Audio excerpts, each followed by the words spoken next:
सबसे बड़ी खबरों का सिलसिला आपको बस हमारे चैनल में मिलेगा, जहां हम आपको देश भर की हर छोटी से छोटी खबरें दिखाते हैं। लॉकडाउन 5 से जुड़ी हर खबर को विस्तार से जानने के लिए वीडियो को अंत तक जरूर देखें, लेकिन उससे पहले एक बार चीनी बीमारी से संक्रमितों का आंकड़ा देख लेते हैं। दोस्तों, एक दिन में रिकॉर्ड 10,521 संक्रमित बढ़े हैं, वहीं 5,490 ठीक भी हो गए। अब 2,46,000 केस हो चुके हैं। बहुत दुख की बात है कि आंकड़े घटने की जगह बढ़ते ही जा रहे हैं। चलिए बढ़ते हैं आज की बड़ी हेडलाइंस की तरफ, जहां आप देखेंगे मंदिरों के पुजारी ने सैनिटाइजर को कहा नो, बोले कि सैनिटाइजर का इस्तेमाल करके मंदिर के अंदर प्रवेश नहीं दिया जाएगा, जानिए क्यों। और अगर 31 मई तक बिजली का बिल जमा नहीं किया है तो अब काटे जाएंगे कनेक्शन, जानिए पूरी खबर। साथ ही देखेंगे अनलॉक होते ही चीनी बीमारी की गति और बढ़ी, क्या दोबारा से लग सकता है लॉकडाउन। आगे देखेंगे रेलवे ने बदल दिया अपना ये नियम, जानिए क्या है पूरी खबर। साथ ही साथ पैन कार्ड के नियमों में हुआ बदलाव, भरना पड़ सकता है 10,000 का जुर्माना। हर खबर को विस्तार से जानने के लिए बने रहिए हमारे साथ। लेकिन उससे पहले इस वीडियो को बनाने में मुझे बहुत मेहनत लगती है और इस मेहनत के लिए वीडियो को आप एक छोटा सा लाइक जरूर कर दें। बिना देरी के लिए चलते हैं आपको हमारी आज की सबसे पहली खबर की तरफ। मंदिरों के पुजारी ने कहा सैनिटाइजर का इस्तेमाल करके मंदिर के अंदर प्रवेश नहीं दिया जाएगा। केंद्र सरकार की कुछ शर्तों के साथ 8 जून से मंदिर मस्जिद खोलने को लेकर गाइडलाइन जारी होते ही भोपाल में एक पुजारी ने मंदिर में सैनिटाइजर का उपयोग करने को गलत बताया है। मां वैष्णो धाम आदर्श नौ दुर्गा मंदिर के मुख्य पंडित चंद्रशेखर तिवारी ने कहा कि सैनिटाइजर में अल्कोहल होता है, इसे हाथ में लेने के बाद मंदिर में प्रवेश करना भारतीय संस्कृति के खिलाफ है। उन्होंने कहा कि इससे मंदिर की पवित्रता नहीं रहेगी। ऐसे में ये शासन की जिम्मेदारी है कि वो मंदिरों में हाथ धोने के लिए अन्य किसी दूसरे विकल्प की व्यवस्था करे। उन्होंने ये भी कहा कि 8 जून से मंदिरों के द्वार सभी लोगों के लिए खोल दिए जाएंगे। शासन की गाइडलाइन का मंदिर समिति पालन करेगी, लेकिन मंदिरों में सैनिटाइजर का उपयोग करके प्रवेश करने की अनुमति किसी को भी नहीं दी जाएगी। मंदिरों में शराब का सेवन करके प्रवेश नहीं दिया जाता है, तो ऐसे में अल्कोहल से हाथ धोकर भगवान को प्रणाम करना या प्रसाद ग्रहण करना सही नहीं है। अगर 31 मई तक बिजली का बिल जमा नहीं किया तो अब काटे जाएंगे कनेक्शन। लॉकडाउन में बिजली कंपनी 2 से लेकर 3 माह तक बिजली बिल जमा नहीं करने वाले उपभोक्ताओं के कनेक्शन काटने का प्लान बना चुकी है। बिजली कंपनी ऐसे उपभोक्ताओं को पहले बिल जमा करने के लिए नोटिस भेजेगी। नोटिस के बाद भी अगर उपभोक्ता बिल जमा नहीं करते हैं तो उनका कनेक्शन काटने की कार्रवाई की जाएगी। बिजली कंपनी के अधिकारी ने कहा कि शहर में वर्तमान में ऐसे 13,000 उपभोक्ता हैं। इसमें से कम 3,000 उपभोक्ता ऐसे हैं जो 2 या 3 माह से बिजली बिल जमा नहीं कर रहे हैं। ऐसे उपभोक्ताओं की लिस्ट बनाई जा रही है, उनको नोटिस जारी किया जाएगा। इसके बाद उनका कनेक्शन काट दिया जाएगा। दोस्तों, इस चैनल पर हम आपको देश और दुनिया भर की सबसे बड़ी खबरें सबसे पहले बताते हैं। अगर आपको भी दुनिया भर की खबरें सबसे पहले चाहिए तो चैनल को बिना भूले नीचे दिए गए लाल बटन को दबाकर सब्सक्राइब जरूर कर दें और बेल आइकन प्रेस कर दें। लॉकडाउन खुलते ही चीनी बीमारी की गति और बढ़ी, क्या दोबारा से लग सकता है लॉकडाउन, जाने पूरी खबर। दोस्तों, देश से लॉकडाउन ठीक से हटा नहीं है कि चीनी बीमारी से संक्रमितों का आंकड़ा बहुत तेजी से ऊपर जा रहा है। जब लॉकडाउन था तो उसकी गति काफी धीमी थी, लेकिन अनलॉक फेज 1 के शुरू होने से पहले ही यह गति तेजी पकड़ चुकी है। देश में पिछले 24 घंटों में 10,521 संक्रमित बढ़े। इसके साथ ही मरीजों की कुल संख्या 2,36,000 से ज्यादा हो गई है। भारत महामारी से बुरी तरह प्रभावित होकर इटली से आगे निकल गया है। एक रिपोर्ट के मुताबिक भारत अब 6ठे जबकि इटली 7वें स्थान पर है। इन आंकड़ों की माने तो भारत में शनिवार सुबह तक 2,36,184 मामले थे, जबकि इसी दौरान इटली में आंकड़ा 2,34,531 था। हालांकि मौतों के मामले में काफी अंतर है। भारत में 6,649 जबकि इटली में 33,774 लोगों ने दम तोड़ा है। महामारी से सबसे ज्यादा प्रभावित 5 देश अमेरिका, ब्राजील, रूस, स्पेन और ब्रिटेन है। अगर देश में इसी तरह चीनी बीमारी से संक्रमितों का आंकड़ा बढ़ना बंद नहीं होता तो यह कहना गलत नहीं होगा कि जल्द ही लॉकडाउन दोबारा से लगाया जा सकता है। इस वीडियो को देखते रहिए दोस्तों, क्योंकि आगे आने वाला है। आर्मी में नौकरी करना चाहते हैं तो बहुत बड़ा मौका, 10वीं और 12वीं पास के लिए निकली है वैकेंसी। वहीं दोस्तों, अब रेलवे ने बदल दिया है अपना ये नियम। नए आदेश के अनुसार टिकट बुकिंग के लिए हर यात्री को फॉर्म पर कुछ और जानकारियां देनी अनिवार्य होगी। इसके बिना टिकट नहीं मिलेगा।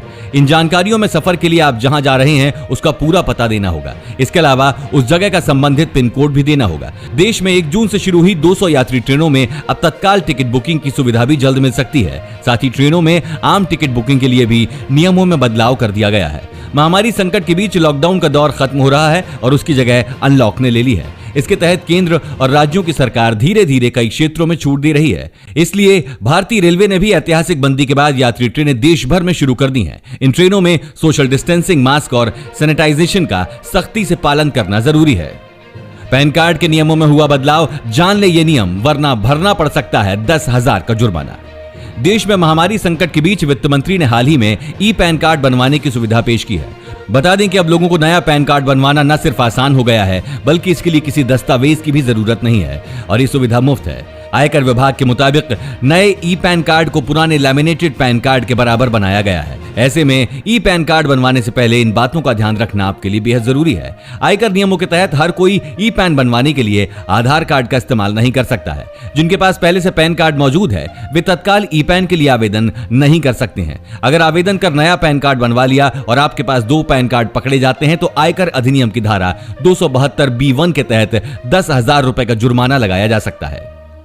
आर्मी में नौकरी करना चाहते हैं तो बहुत बड़ा मौका, 10वीं और 12वीं पास के लिए निकली है वैकेंसी। भारतीय सेना ने विभिन्न पदों पर भर्तियां निकाली हैं। इन पदों पर 10वीं पास से लेकर 12वीं पास उम्मीदवार तक आवेदन कर सकते हैं। दरअसल इन भर्तियों के लिए भारतीय सेना रैली का आयोजन करने जा रही है, जिसके लिए आवेदन की प्रक्रिया जारी है। इन पदों पर होगी भर्ती: soldier general duty, soldier clerk और store keeper technical, soldier tradesman, soldier technical, soldier technical nursing assistant, soldier clerk और स्टोर कीपर टेक्निकल। आवेदन की तारीख 2 मई 2020 से लेकर 15 जून 2020 तक है। आप joinindianarmy.nic.in पर जाकर अपना फॉर्म भर सकते हैं। इसी के साथ आगे देखेंगे दोस्तों, क्या गंजे पुरुषों को कोरोना संक्रमण का खतरा ज्यादा है? जाने क्या कहती है रिसर्च। सभी दर्जी, नाई, ड्राइवर और धोबी को मिलेंगे 5,000 रुपए, सरकार का ऐलान।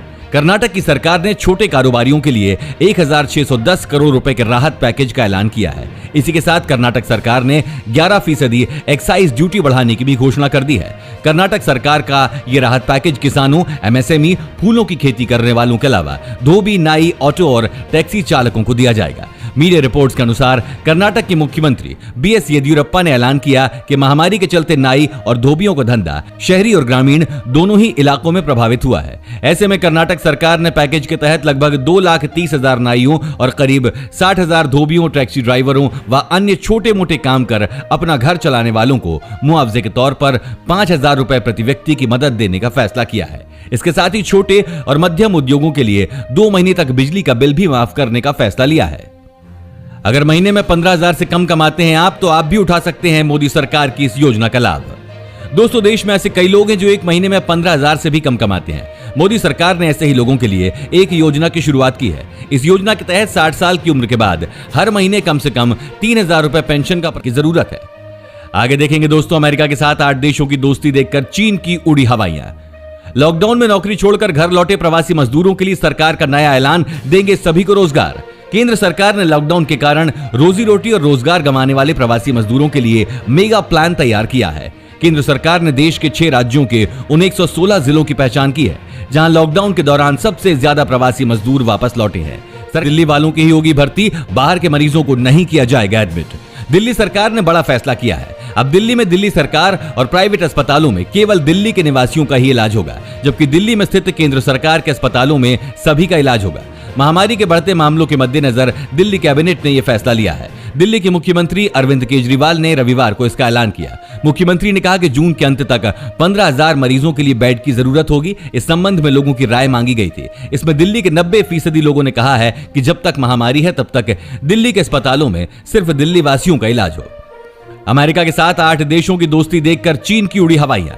महामारी को लेकर चीन के खिलाफ दुनिया भर में आक्रोश है, इसलिए अमेरिका के साथ 8 देशों ने चीन के खिलाफ शुक्रवार को inter parliamentary alliance on China नाम से गठबंधन बनाया है। उधर चारों तरफ घिरे चीन ने तिल मिलाते हुए कहा है कि हालात पहले जैसे नहीं रहे। दुनिया ऐसा न सोचे कि हम सब मिलकर उसे रोक लेंगे। ये गठबंधन चीन की हर हरकत का जवाब देने की रणनीति पर काम करेगा और ड्रैगन की मनमानी को नाकाम करेगा।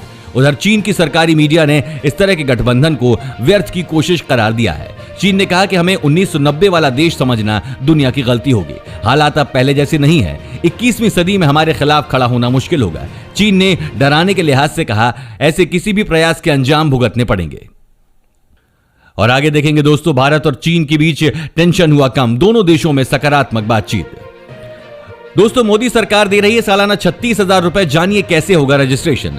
देश भर में कचरा उठाने वाले घरेलू कामगार, रिक्शा चालक, धोबी और खेतीहर मजदूरों जैसे असंगठित क्षेत्र के लोगों के लिए मोदी सरकार प्रधानमंत्री श्रम योगी मानधन योजना चलाती है। इस स्कीम के तहत केंद्र सरकार 60 साल की उम्र के बाद सालाना 36,000 रुपए की पेंशन देती है। सरकार के आंकड़े के मुताबिक देश में ऐसे 42 करोड़ से अधिक वर्कर्स हैं जिन्हें इस स्कीम के तहत लाभ मिल सकता है। इसके तहत रजिस्ट्रेशन के लिए उम्र 18 साल से 40 साल के बीच होनी चाहिए। साथ ही ध्यान रहे कि प्रतिमाह आमदनी 15,000 रुपए से अधिक नहीं होनी चाहिए। इसमें रजिस्ट्रेशन के लिए EPFO इंडिया की वेबसाइट पर आप अपने नजदीकी कॉमन सर्विस सेंटर का पता लगा सकते हैं। इसमें रजिस्ट्रेशन होगा। इसके अलावा LIC के ब्रांच ऑफिस, ESIC, EPFO या केंद्र और राज्य सरकार के लेबर ऑफिस में भी जाकर आवेदन कर सकते हैं। कुछ राज्यों के श्रम विभाग खुद भी रजिस्ट्रेशन बढ़ाने के लिए अभियान चला रहे हैं। इस देश ने दिया IPL 2020 को करने का ऑफर। पूरे देश में महामारी के कारण IPL 2020 अटका हुआ है। BCCI इस बात से परेशान है कि IPL को शुरू करना भी है या नहीं। इसी के बीच UAE ने IPL 2020 को अपने देश में करने का ऑफर BCCI को दिया है। इसके तहत अरब एमिरेट्स क्रिकेट बोर्ड के महासचिव ने कहा कि हम आगे आकर भारत और इंग्लैंड को हमारे यहाँ खेलने का प्रस्ताव देते हैं। उन्होंने कहा कि हमने पहले भी इंग्लैंड के कई मैचों को अपने यहाँ करवाया है और अगर कोई भी बोर्ड हमारे प्रस्ताव को मंजूर करता है तो हम उनके मैचों की मेजबानी करके खुश होंगे। भारत और चीन के बीच टेंशन हुआ कम, दोनों देश में हुई सकारात्मक बातचीत। लद्दाख में LAC पर भारत और चीन के गतिरोध को खत्म करने के लिए शनिवार को दोनों देशों के बीच कमांडर स्तर की बैठक हुई है। बैठक में कहा गया कि 6 जून 2020 को चुशुल मोल्डो क्षेत्र में भारतीय सेना के कमांडर और चीनी कमांडर के बीच बैठक हुई है। यह बैठक सकारात्मक माहौल में हुई। विदेश मंत्रालय ने इस बैठक की जानकारी देते हुए कहा कि LAC में भारत और चीन के बीच शांति बनाए रखने के लिए राजनीतिक और सैन्य चैनलों के माध्यम से संचार बनाए रखा गया है। बयान में आगे कहा गया कि दोनों पक्ष सीमा पर शांति बनाए रखने के लिए सहमत हैं और दोनों देशों ने एक दूसरे से समझौता करने का निर्णय सही माना है। इसी के साथ एक बार मौसम का हाल देख लेते हैं। बीते 24 घंटों के दौरान देश में सबसे अधिक बारिश मेघालय के चेरापूंजी में रिकॉर्ड की गई। यहां बारिश का आंकड़ा 110 मिलीमीटर रहा। अभी ये दक्षिण पश्चिम मानसून है जो असर दिखा रहा है। बंगाल की खाड़ी में दबाव बनने से जल्द ही ये वेदर सिस्टम कई राज्यों में तेज बारिश कर सकता है। अनुमान है कि 7 जून रविवार से 10 जून बुधवार के बीच ये मानसून गति पकड़ेगा। नतीजा ये होगा कि कई राज्यों में मूसलाधार बारिश होगी। 6 राज्यों में अगले 3 दिनों में खासतौर पर भारी बारिश का अनुमान है। यदि आप इनमें से किसी राज्य में रहते हैं तो सतर्क रहिए। कर्नाटक, मध्य महाराष्ट्र, तमिलनाडु, झारखंड, गंगीय बंगाल, उत्तर प्रदेश, पंजाब, हरियाणा, दिल्ली, मध्य प्रदेश और छत्तीसगढ़। दोस्तों, आपको क्या लगता है कि लॉकडाउन दोबारा से देश में लगेगा? नीचे कमेंट करके जरूर बताएं और साथ में उसका कारण भी बताएं। अगर आपको ऐसे ही न्यूज हर रोज अपने मोबाइल फोन पर चाहिए तो बिना भूले हमारे चैनल को नीचे दिए गए लाल बटन को दबाकर सब्सक्राइब जरूर कर दें और साथ में बेल आइकन प्रेस करना ना भूलें।